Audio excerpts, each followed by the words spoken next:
Welcome to Philips night 2.0. இன்றைக்கி நம்ம எதை பற்றி பார்க்க போகிறோன்னா, மலையாளத்தில் ரிலீஸ் ஆகிருக்க பிராவின் கோடு சாப்பு அப்படிங்கிற படத்தை பற்றி தான் பார்க்க போகிறோம். இந்த படம் 2025 ஜனவரி 16 ரிலீஸ் ஆகிருக்கு. மலையாள லாங்குவேஜில் இந்த படம் ரிலீஸ் ஆகிருக்கு. இந்த படத்தோட டைரக்டர் பார்த்திங்கன்னா ஸ்ரீராஜ் சீனிவாசங்கிறவர் இந்த படத்தை டைரக்ட் பண்ணியிருக்காரு. இந்த படத்தில் ஹீரோவாக பேசில் ஜோசப் நடிச்சிருக்காரு. அது மட்டும் இல்லாமல் சாந்தினி ஸ்ரீதரன், சிவஜித், சௌபின் சாகிர் நடிச்சிருக்காரு. இவர் மஞ்சுமேல் பாய்ஸ் படத்துலையும் நடிச்சிருப்பார். அவரும் இந்த படத்தில் ஒரு மெயின் ரோலில் நடிச்சிருக்காரு. அது மட்டும் இல்லாமல் செம்பன் வினோத் ஜோஸுங்கிறவும் நடிச்சிருக்காரு. இவர் தமிழில் விக்ரம் படத்தில் போலீஸ் கேரக்டரில் நடிச்சிருப்பார். அவரும் இந்த படத்தில் ஒரு மெயின் ரோலில் பண்ணியிருக்காரு. இந்த படத்தோட ஒன்லைன் ஸ்டோரி சொல்லணும்னு பார்த்தீங்கன்னா, இது ஒரு காமெடி கிரைம் த்ரில்லர் ஸ்டோரி. படத்தோட ஸ்டார்டிங்கில் பார்த்தீங்கன்னா ஒரு கல்லுக்கடையை காட்டுறாங்க. கல்லுக்கடையை காட்டுறது மட்டும் இல்லாமல் கல் எப்படி இறக்குறாங்க, நேச்சுரலாக இறக்குறாங்கிறத இயல்பாகவே காட்டியிருக்காங்க. அந்த கல்லுக்கடையில் ஒருத்தர் தூக்கு போட்டு சாகிற மாதிரி படத்தோட ஸ்டார்டிங்கில் காட்டுறாங்க. இப்போ அந்த கல்லுக்கடையில் ஒரு 11 பேர் குடிச்சிக்கிட்டு இருக்காங்க.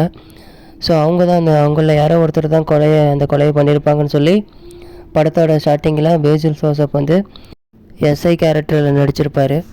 அந்த கல்லுக்கடையில் இருக்க 11 பேர்த்தில் யாரோ ஒருத்தர் தான் மர்டர் பண்ணியிருப்பாங்கன்னு சொல்லி இவரோட இன்வெஸ்டிகேஷனை ஆரம்பிக்கிறாரு. இந்த படத்தில் சௌபின் சாகிர் ஒரு கல்லுக்கடையில் இருக்க ஒரு லேபராக நடிச்சிருப்பார். அவருக்கு கொடுத்த கேரக்டரை அவர் இயல்பாகவே நடிச்சிருக்காரு. இந்த படத்தில் ஒரு ஹேண்டிகேப்பாக மெஜிசியனாக ரொம்ப நேச்சுரலாக நடிச்சிருப்பார்.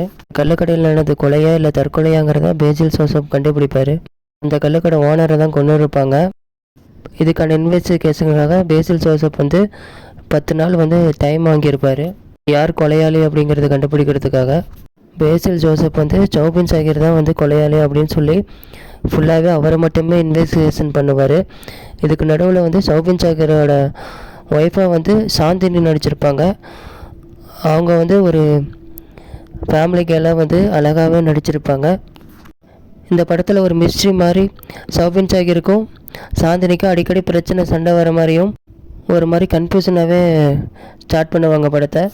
இதுக்கு நடுவில் கல்லுக்கடையோட ஓனர் யார், அவருக்கு எப்படி அந்த கல்லுக்கடை கிடச்சிச்சு, அதை பற்றி ஃபுல்லாக ஃப்ளாஷ்பேக்கில் காட்டுவாங்க. அது கொஞ்சம் நேச்சுரலாக இருக்கும். இந்த ஃப்ளாஷ்பேக்கில் கல்லுக்கடை ஓனருக்கும் மற்றவங்க ஒரு ஃபைட் வரும். அது ரொம்ப நேச்சுரலாகவே சூப்பராக காமிச்சிருப்பாங்க. அது நல்லாயிருக்கும். ஒரு கட்டத்தில் பேசில் ஜோசப் சௌபின் சாகிர் இந்த கொலையை பண்ணியிருக்க மாட்டார் அப்படின்னு சொல்லி வேற ஒருத்தர் சந்தேகப்படுவார். அவர் தான் அந்த கொலையை பண்ணியிருப்பார் அப்படின்னு சந்தேகப்பட்டு அவர் இன்வெஸ்டிகேஷன் பண்ணுவார். அது மட்டும் இல்லாமல் பேசில் ஜோசப்போட அப்பாவை தான் கல்லுக்கடை ஓனர் கொன்றிருப்பார். அதை ஒரு சஸ்பென்ஸாகவே வச்சுருப்பாங்க படத்தில். அது மட்டும் இல்லாமல் பேசில் ஜோசப் கடந்த காலத்தில் மன ரீதியாக ரொம்ப பாதிக்கப்பட்டவருங்கிறதையும் தத்ரூபமாக காட்டியிருப்பாங்க. இதுலேருந்து அவர் எப்படி மீண்டு வராருங்கிறதையும் இயல்பாக காட்டியிருப்பாங்க. இந்த படத்தில் என்ன தான் கிரைம் த்ரில்லர் இருந்தாலும் அப்பப்போ நடுவில் கொஞ்சம் காமெடியும் படத்தில் ஆட் பண்ணியிருப்பாங்க. அது பார்க்குறதுக்கு ஓரளவுக்கு தேட்டரில் பார்க்குறதுக்கு நல்லாயிருக்கும். அது மட்டும் இல்லாமல் பேசில் ஜோசப் சாந்தினிக்கிட்ட பேசுகிற கான்வர்சேஷனாக இருக்கட்டும், அவங்களுக்குள்ள நடக்கிற காமெடிகளும் ரொம்ப நல்லாவே இருக்கும். இந்த படம் கேரளா சைடு எடுத்ததுனால அங்கே இருக்க நேச்சர்லாம் நல்லா அழகாக காட்டியிருப்பாங்க. இந்த படத்தில் கல்லுக்கடையினால் என்னென்ன பிரச்சனை ஆகுது, அதனால் யார் யார் பாதிக்கப்படுறாங்கிறத பற்றியும் அழகாக சொல்லியிருப்பாங்க. பேசில் ஜோசப்புக்கு இந்த கொலையை யார் கொண்டாங்கிறத கண்டுபிடிக்கிறதுக்காக அவரோட மேலதிகாரி 10 நாள் டைம் கொடுத்துருப்பாங்க. இந்த 10 நாள் அந்த கொலையை யார் பண்ணாங்கிறத கண்டுபிடிச்சாரா இல்லையாங்கிறதா கதையாக மைய கருத்தை வச்சுருப்பாங்க. இடத்துல ஒவ்வொரு சீனும் ரொம்ப சஸ்பென்ஸாகவே கொண்டு போயிட்டு இருந்தாங்க. போலீஸும் யார் தான் அந்த கொலை பண்ணியிருப்பாருன்னு சொல்லி ஒவ்வொருத்தங்களாம் இன்வெஸ்டிகேஷன் பண்ண ஆரம்பிச்சுக்கிட்டே இருந்தாங்க. ஆனால் கடைசி வரைக்கும் அவங்களால கண்டுபிடிக்கவே முடியல. கடைசியில் யார் தான் அந்த கொலையை பண்ணியிருப்பாங்கன்னு பார்த்தா சாந்தினி தான் அந்த கொலையை பண்ணியிருப்பாங்க.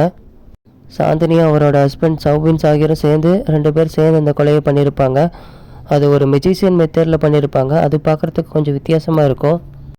சௌபின் சாகிர் ஒரு மெஜிஷியனுங்கிறத நல்லா அழகாக காட்டியிருப்பாங்க. அது மூலயமா எப்படி கொலை பண்ணார் அப்படிங்கிறத ஒரு த்ரில்லிங்காக காமிச்சிருப்பாங்க. அது மட்டும் இல்லாமல் அந்த கல்லுக்கடை ஓனர் பாபுவை இவங்க எதுக்காக கொண்டாங்கிறதுக்கான ஃப்ளாஷ்பேக்கும் வச்சுருப்பாங்க. அதுவும் ஓரளவுக்கு நல்லாவே இருக்கும்.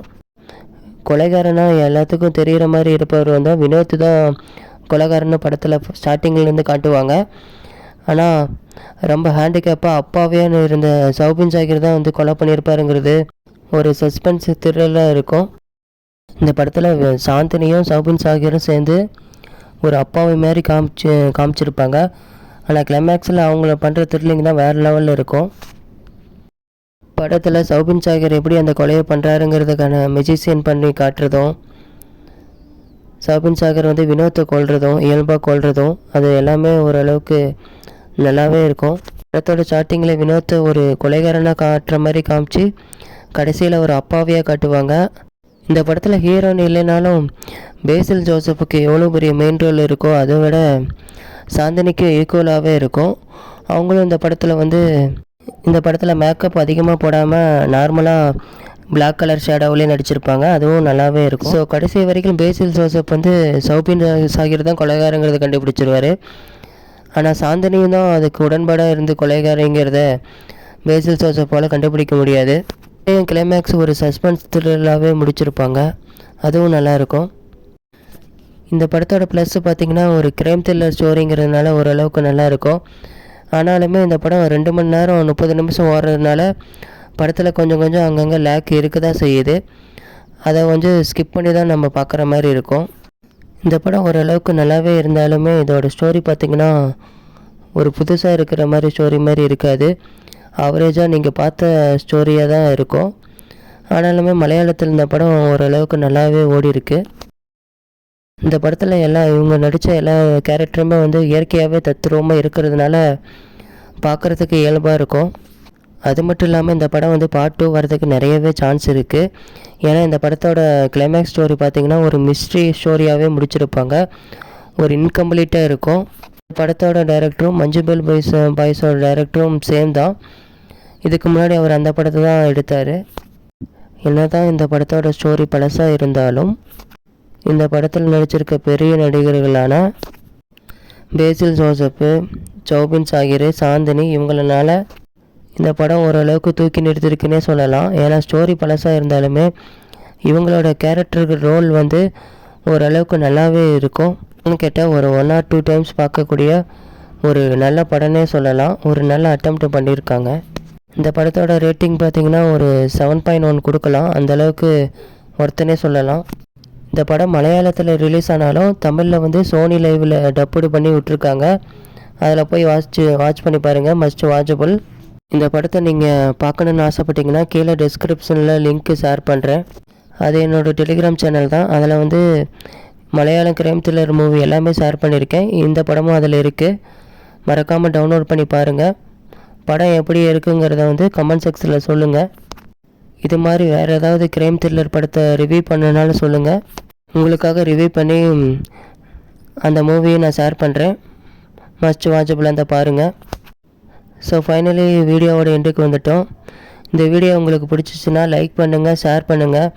நிறைய பேர் வீடியோ பார்க்குறீங்க ஆனால் சப்ஸ்கிரைபே பண்ண மாட்டேங்கிறீங்க. மறக்காமல் பிலிப்ஸ் நைட் 2.0 சேனலுக்கு லைக் பண்ணுங்கள், ஷேர் பண்ணுங்கள், சப்ஸ்கிரைப் பண்ணிடுங்க. என்ன சாரே மனசிலாயோ?